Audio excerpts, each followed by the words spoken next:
Hi, it's Chris England, and once again, I'm gonna actually. This is gonna be really different. I'm gonna go ahead and ignore the option of the. And now for something completely different. Option for Monty Python. But this time I'm actually looking at someone else's summoning sessions, and so this is the Fehology summons for CYL6. And one of the questions that they asked was definitely a very interesting one. I do feel like when Joel covered this it does make sense to kind of like go over the full description of the question. I know I've written many questions that are very long-winded, but I think that sometimes the backdrop of the question makes more sense. So this is from Skirt Dima Yeon, and he asks, I feel like the main issue with Fae is that it's so heavily dependent on orbs. Many other gacha games have ways to make units stronger and make the game more balanced, such as lower costs to fully max them out and requiring materials from certain story quests and such. With Fae, however, it's really only a matter of how many orbs you have. What are your thoughts regarding this?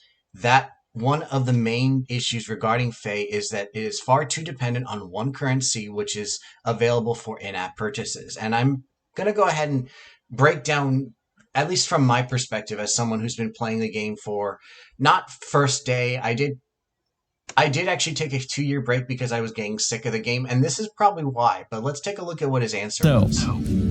This is a very long question, and I'm going to paraphrase just a bit. I apologize if I paraphrase this incorrectly, but the meat of this is really this last portion, and basically, what are your thoughts on Fae's dependence on summoning, and basically comparing it to other gachas where there are better ways to play if you don't spend money on the game.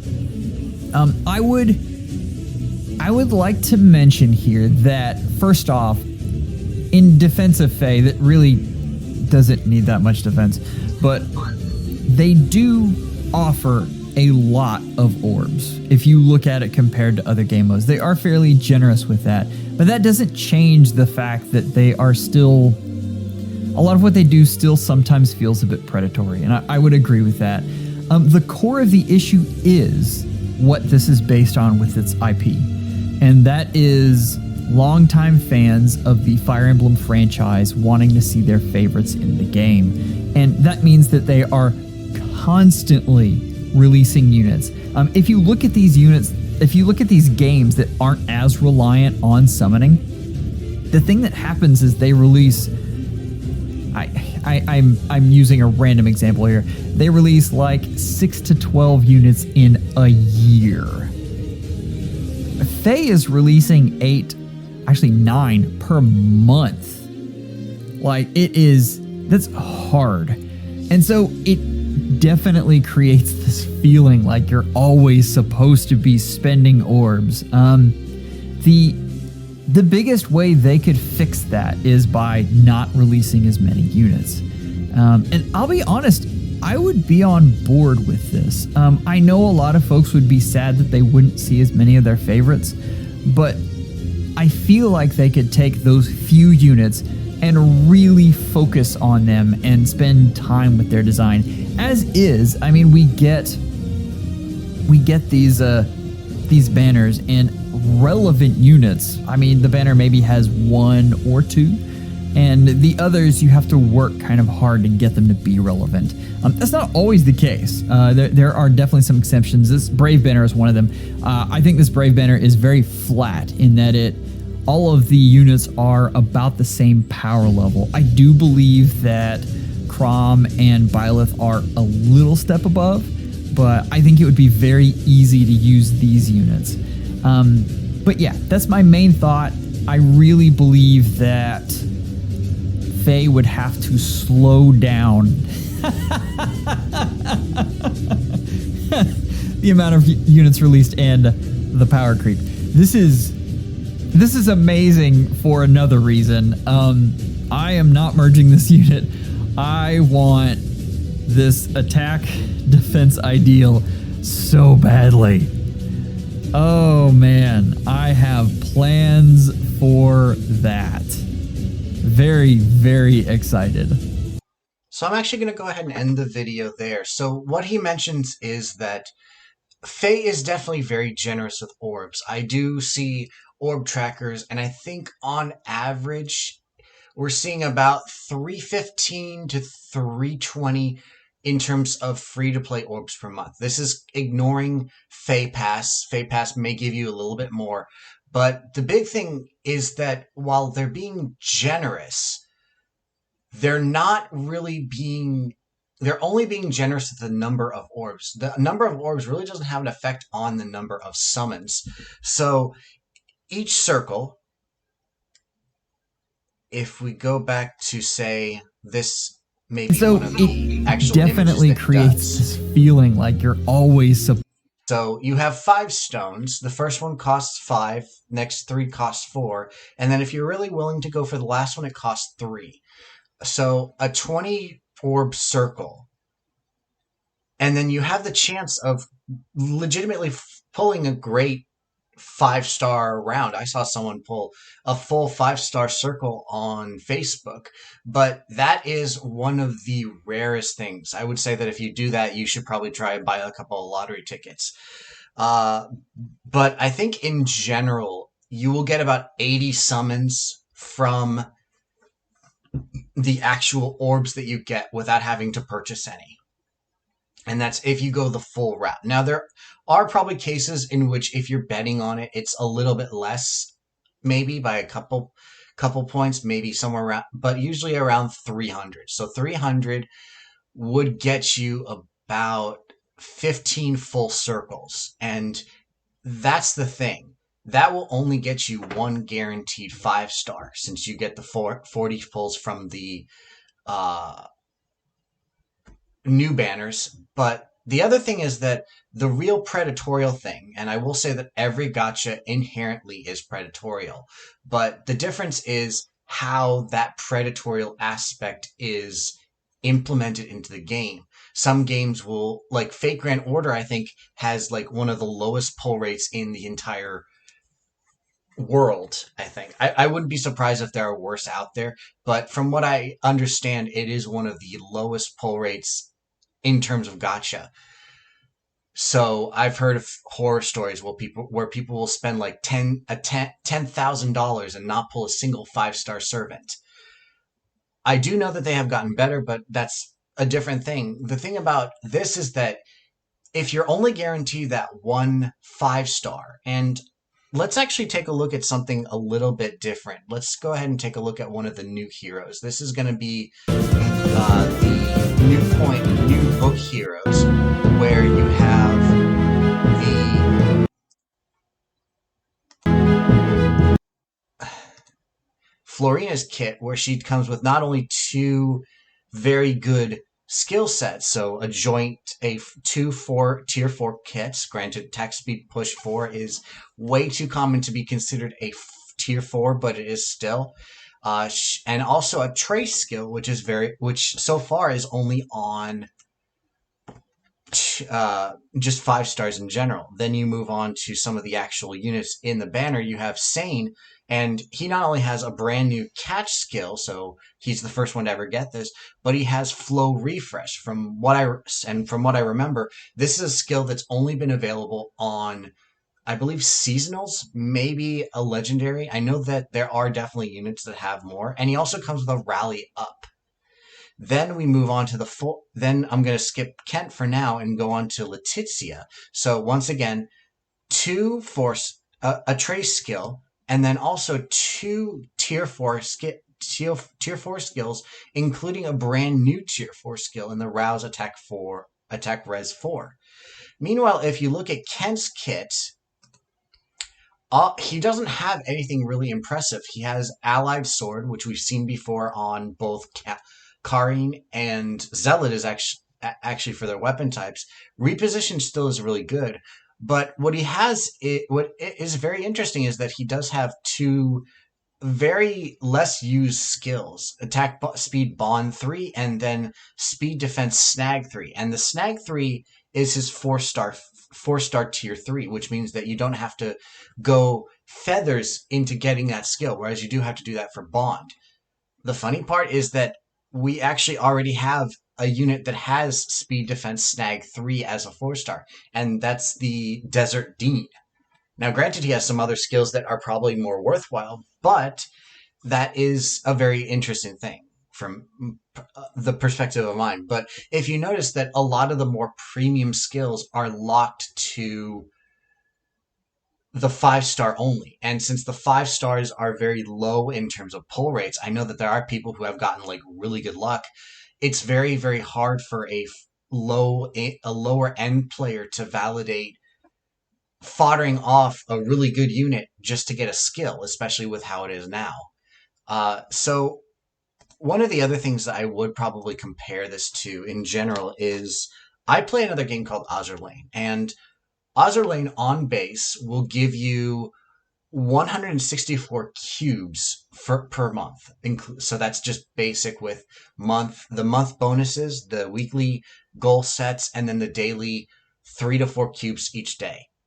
So in total, while you can get maybe around 80 summons in Fey, and that's kind of like a good ballpark, I think it's probably somewhere around the 60 to maybe 100 if you include the free pulse. Azur Lane can go anywhere from 82, and that's at the bare minimum, to 164. And then the other advantage to Azur Lane is when you summon on one ship each day, it gives you a cube back. So you can pull one of the light ships every single day, and you can build up your cube count. You still get those 3 cubes that you get from just daily missions as well as whatever else you get. And that's not also including any of the like giveaways that they give. So like Twitter, Facebook campaigns, anniversary campaigns. There's also sometimes missions that offer you cubes. There's bonus, like complete this stage and you get 2 cubes or something like that. But I'm not including those because I don't have a guarantee. I'm just going by base. With Fae, every kind of event is included into that. If you just go by just logins, it's more like 40. Now, I personally don't understand why you would just do the login and that's it. But for some people, that's a possibility. One of the other things I think is that in general, probably from my perspective as someone who doesn't see Fae as free to play as probably some people would see it, as generous as they would, is because of the fact that you need 5 orbs just to start a summon circle. Whereas with Azur Lane, if you have 1 cube, you summon 1 ship. That's it. You can summon. And then the other thing is that the rates are a little bit different. So for heroes, you have 3 separate targets. You have the 5-star focus for each banner. You have the 5-star and off focus. You have the 4-star special rate. And then for some other banners, you have the 4-star focus rate. So while it is technically higher than the Azur Lane, so each of these is 3%, with the 5-star specifically getting an increase every time you miss.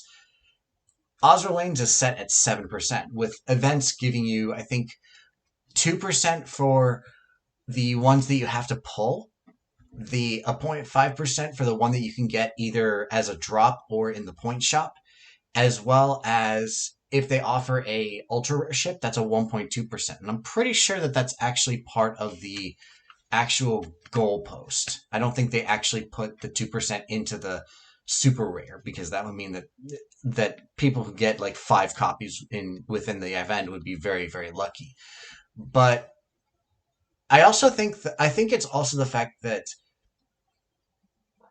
Fae is definitely getting too dependent on feathers. So take the units that you see on his screen in general. You have 4 stars and 3 stars. If you were to send these home, the 3 stars would be only worth about 150, and then you double that for the 4 stars, so 300. If you were for some reason to send home a 5-star that you don't want, that's only 1,000. Yet, in order to upgrade a 3 to 4, you need 2,000. And then from a 4-star to a 5-star, you need 20,000. Which means that while it's only a 2 times difference for adding a star when you do a send home, in order to upgrade, it's a 10 times. And that makes it very, very hard for I don't think it's very hard for many people since I do see a lot of people with very high feather counts, but it also means that in order to get, say, a plus 10 of, I'll go with Thea since she's a little bit new and her refined is a little bit newer. In order to get her from a base rarity, so you have the 11 base rarities, to a plus 10 5-star, you need 220,000 feathers at maximum. And then you can, if you get her to plus 10 through 4-star, that just reduces the cost by 3,000. It's not enough to validate that kind of effort needed in the game. And then even still, her kit is very, very empty. You still need a lot of high-end investment. So let's take a look at some, like in the example that I gave, speed, defense, snag. There's only 3 units that come with it. Mia, the harmonic Mia, Dean from the desert banner, and then Kent is the newest one, and this one's a pretty openly available skill. But if you go to, say, like a AS Far Trace, which is a much more valuable skill, there's only 2 units that have it, and only one Constance is in the normal pool. The only other one is in the mythic pool as Elamine. But that was probably not exactly a good example either. Let's go into, say, attack, defense, push. This is an example of a skill that really could use more units on it, despite the fact that it is not, like, people might say, oh, it's not as good of a set. But the realistic thing is that you have units, a lot of units that have it as a tier 3 4-star. You have Heath from the GHB, and then you have Lex as a normal unit. Unfortunately, Violent is another unit that has it, but he has to go up to 5-star. Whereas you have enough units that have to realistically get it, but all of them are limited in some way. Bramimond as well as Thor are both mythics, and then Valentine's Lif, Spring Maria, and then Bridal Sophia are all seasonal focused seasonal units. They're all stuck in seasonal hell. So this is an example where the skill in and of itself is locked to seasonals. So partially what I would suggest is 3 things. Number 1 is definitely make it so that the orbs actually have more value. So, like, I've had cases where I've summoned nothing but year 1 3-stars, and it's kind of like, wait, I just spent 20 hard-earned orbs, and I basically got nothing but, what is that, 750 feathers, which is basically like nothing. Meanwhile, I've seen people get way better pulls. I've also had really good pulls myself. I had on the Spring Banner, I actually did manage to summon a Maria, a Sonia, and a Mamori. But I think what it is that you need to put more value into what the orbs can give you. So, like, in the case where you get a full circle of 3-stars, you can't call that gacha luck, because even though it's less than 4-star, it still is kind of worthless in that sense. The other way to do it is to remove some of the other units. So, like, if you look at this one, you have 2 units on the field that are at least year 1, maybe year 2. I know that Lucas specifically is a year 1. I don't quite remember if Shigure would be considered year 1 or year 2. And then you have Merlinus and Thea, which are year 3, year 4. But what I would suggest for these kind of units is, instead of keeping them in the pool, which has become, I think the big reason that people are asking, is it becoming too dependent on summoning, is that the pools are becoming way too overly bloated with units. And the main reason that I say that is because you keep adding units to every single pool. You add 5-stars, the 5-stars go down to the off focus, and then you have, say, like, the really good example is you have Fallen Edelgard, which is now in the 5-star pool from the 5-star focus that she was about a year ago. One of the things is that you could pull this, or you could pull, I think, probably Brave Lysithea is still technically in that pool. I don't really remember what's actively moved recently. But the thing is that after that, you have the 4-star special, and that's where you get the really, really kind of meh units. Like you have first gen Ike, you have Nephany, you have Quan. Lewin's still pretty good because of what he has in his kit, but it's the fact that that's gotten so bloated as that the 5-star pool as well as the 3 to 4-star pool are just so bloated that it's kind of hard to validate summoning more summoning the first year one units when in reality there's only like one or two, maybe at max 10 units that are actively valuable, and one of those of course is Reinhardt. I think Laszlo still marks on there because it was refined, but in general there's a lot of actual chaff in that pool, and you can go ahead and give the excuse that, oh, they still have really good skills, but the skills aren't meta anymore. So, like, for example, I believe, let's go back and take a look at this comparison. So, like, Karin has attack defense form as well as drive attack 1 as a 4-star. I believe Matthew has poison strike 2 as well as hone speed 3. Now, if you take a look at the two kits, in general, they both have very similar values. However, the other difference is that she has a special, he has a assist. But the realistic truth is that a lot of Matthew's kit has been outdated for some time, and even the resplendent that he got really doesn't add much to what he has. And I know that a lot of Matthew fans are going to flame me for this, but at the same time, you have to start removing. I feel like what it is you have to start removing older units from the pool in order to get better pull rates. And so one thing that I've kind of looked into as well as discussed is the idea of creating just a year one banner. And this would be just removing all of the 3 to 4-star, 4-star special, as well as 4-star seasonal specials just completely from the pools, putting them all into one banner. And then you can pull on it once a day with crystals or shards instead of orbs. And what this would be is this would be a daily free summon. This would be kind of like what Azur Lane does, where technically you can get a free summon and still build up your orbs. In this case, you would be getting, instead of using orbs, you'd be using the gems that you get for leveling up. The other thing I would probably suggest in general is, like I said with skills, you have so many good skills at tier 4, but not a lot of them have the ability to transfer over. So I'll take another skill that a lot of people like swear on whatever they have, and I believe that is, so I'll take attack defense catch. Unfortunately, I don't, for some reason this isn't giving me the option, but you have a total of 4 units that have it. 2 of them in Zeke and Fallen Gustav are in the regular pool. 2 of them are out of it. But you also have 2 units that have it as a 5-star 3.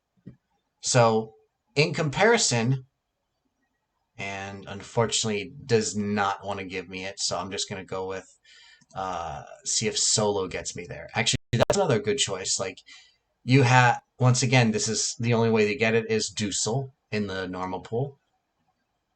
Then I'm just going to go back and look at the catch in general, because I guess they're not giving me what I want to do on this one. But I'm going to look into the attack speed catch 4. So with the addition of Tana, you have 1, 2, 3, 4, 5, 6, 7, 8. 8, 9, 10, 11, 12. That seemed a little bit lower than I thought of, but you have 12 units that have attack speed catch 4. And the only way to get it as a 3 is by New Year's Liar, which is another seasonal. So what I probably would suggest eventually for them is to start putting units having more of the base level premium skills into the normal pool. So like if they do release Lyre again into part of one of their banners, what they could do is release her as a 4-star focus unit that would then be put into one of the 3 to 4 star pool after the banner's done. And what you'd be able to put on her is attack speed catch 3 as a force as her 4-star skill as opposed to something else. I actually now thought of a really good example of what I thought of, and that would be attack defense ideal. So we don't have that many units. We do have one, two, three units that are in the limited pools, and then 2 that are actually in the regular pools. So once again, this is another skill that could use some more fodder. As while we do have Skathith in the pool, this was one of the weirdest things I thought of. Like, I understand that it's nice to have a demote sword, but why did they have to make the ideal the 5-star skill, as opposed to, I think it's odd defense wave, which I'm pretty sure is available on other units. The only way to get it is to devote a 4-star summer Leon or Lion. But this is one of the examples where if you have the ability to transfer the ideal 3 to another unit, you can devote, say, a Fallen Edelgard and get her 4 as well as her Armored Stride. You can do, I believe, Priam you can do with his Null follow-up. If you got really lucky during the Summer Edelgard banner and managed to pull a spare copy, you can do the Ideal 4 as well as Assault Troop. If you manage to have a spare Asker and don't want to go beyond what you already have, you can do his 4 along with Attack Defense Bulwark. But the big thing is that a lot of skills are currently locked behind 5-star exclusivity and then a very restrictive inherit system that hasn't upgraded since they added it in. Now, I have a feeling that most people would say increase the number of slots to 5, I feel like that doesn't do enough, because what happens is you can technically do a ideal 2 and then do what I said, but more likely than not, what they're going to do instead is just add skills, since they can just, it's basically, they either take a detour and do extra stuff, or they instead do what they've been doing, and that is just creating new heroes with other things. And probably another thing that I want to point out is Speed Defense Ideal, which was released pretty recently into 2 units. And one of the big differences is we got the 4 on Kamui, and then we have the first unit that used it as Hugh. So I look at that and I say, well, wait, why did they make the speed defense version so easy to obtain, but they made it a pain in the butt to try and obtain the attack speed or attack defense? I mean, I will wholeheartedly admit that there are definitely problems with how Faye does it. I think the main things are just to make feathers. I also think that in terms of value, year 1 units should not cost the same to promote as year 6. So like, I think that because of what Kamui offers, he should cost more than upgrading a Hana, who has very little in terms of actual transferable skills. She has Obstruct and Life and Death, and the Life and Death skill is a 5-star. But that is my long rambling. I don't think they're going to slow down because they have no need to. They can just keep releasing units. I think the main things that they need to do are kind of tighten the belt on the summoning pools, maybe offer a way to trade in crystals and shards for something. Make it so that there's some kind of daily thing that you can do to summon a unit to make it because some people, they prefer having a once a day, even if it's not a high rate.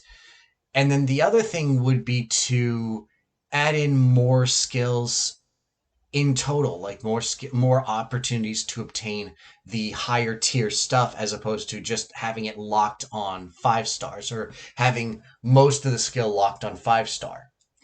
Anyways, that's what I think. I'd like to really thank Joel for answering the question and giving me some leeway to answer it in my own way. But that's it for tonight. I will thank you for listening, and I will see you in another video.